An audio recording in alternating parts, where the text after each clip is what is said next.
6, 11, 5, 4. Hello, everyone. My name is Ryan Cam, here with my brief and very late thoughts on 28 Years Later. This was directed by Danny Boyle, director of movies like 28 Days Later, as well as Slumdog Millionaire and 127 Hours. It was written by Alex Garland, who wrote the script for the first movie, as well as directing movies like Civil War and Dread. It tells the story of, well, 28 years later, after 28 days later. The UK has gotten even worse in the meantime since the initial 28 days, and it's pretty much a no man's land there. There are separate little colonies, for lack of a better word, trying to survive past the zombie outbreak. I love 28 Days Later. I think it's great. And I also love 28 Weeks Later. I like them both equally.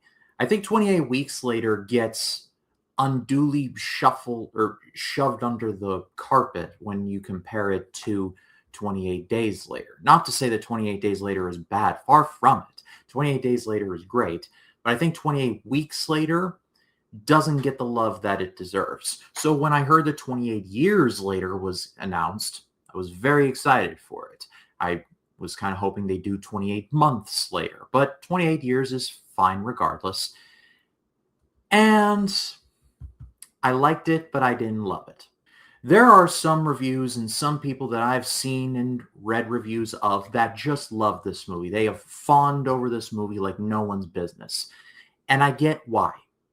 I just had some problems with this one that ultimately impacted my love of this one. I thought this was a big old mixed bag. Definitely not bad, far from it. There's good stuff here, and I'm very excited to see 28 Years Later, The Bone Temple.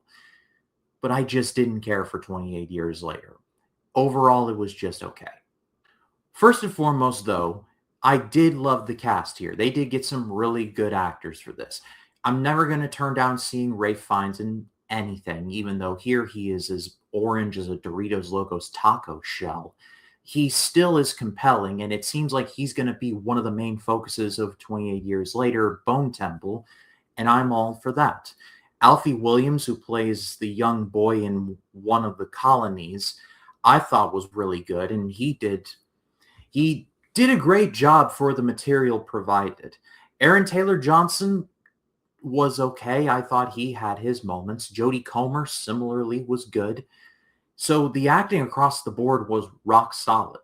And from a technical standpoint, I thought for some aspects of it, I thought they were great. Like, for example, when the movie goes practical effects, like when you see a zombie standing in front of you with actual makeup, it's genuinely not nice in the terms of, oh, this is beautiful. Like, no. But in terms of the context of they could have gone the CGI route and they didn't for this particular aspect of it, I thought that was great. When they do go CGI, it's pretty bad, unfortunately, especially one sequence where Alfie Williams and his dad are trying to get away from one of the bigger zombies. It's a nighttime scene, and the CGI is horrific, I am sorry to say. I have seen desktop backgrounds that look better than some of the backgrounds that I saw in this. I'm not asking for all practical all the time. If you need to use CGI, that's totally fine. For me personally, though, I just did not care for the CGI here. It was pretty hard to watch. Not to mention, to add on top of that, there's some editing choices that were just pretty just annoying to watch. For example, the biggest example of which being one action sequence where Alfie Williams and his dad are trying to kill zombies with a bow and arrow, and you follow the point of view of the arrow as it goes into the target. Great on paper, but in practice, it can make you vomit if you're not careful. And I think my biggest overall thing as to why I just thought this was just okay is the fact that there's a lot going on here story-wise. Too much story, if you will. This is part of a planned trilogy. This is part one. We got this. We got 28 Years Later, The Bone Temple, and a third one. Bone Temple's being directed by Nia DaCosta, the first director to come into this series that is not Alex Garland or Danny Boyle. This is the first injection of new blood into this series. The jury's still out as to whether or not that will succeed, but just in general, I felt the strains of this movie planting the seeds for stuff they have not touched on, but basically putting a pin in a certain story beat and saying, we're going to return to this, but you just think about that for a minute. I didn't care for that because I felt like it was just cheap. I wanted to know why some of the decisions were made here. Primarily the what we now know as the Jimmy Gang, I guess is what we're calling them. The group of kids that were watching Teletubbies and were getting scarred for life are now this street gang that I guess go after zombies. And they wear blonde Ric Flair wigs and dress in multicolored tracksuits because the apocalypse, I guess. It just raises too many questions. It was very weird. This movie has one of the weirdest endings that I have seen in a very long time. It's pretty blatantly obvious they're building towards the Bone Temple. I understand it. I know how that works.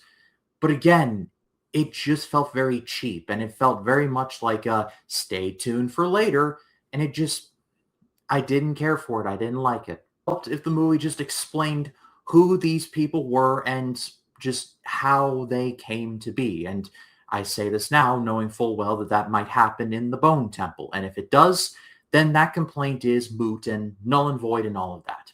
But as I sit here, like a week and a half to 2 weeks before I see 28 years later, the Bone Temple, it just felt very cheap, knowing that they just had these random ass people drop in with their wigs and their Brian Zane tracksuits and be like, howdy, governor, and end credits. That was just dumb.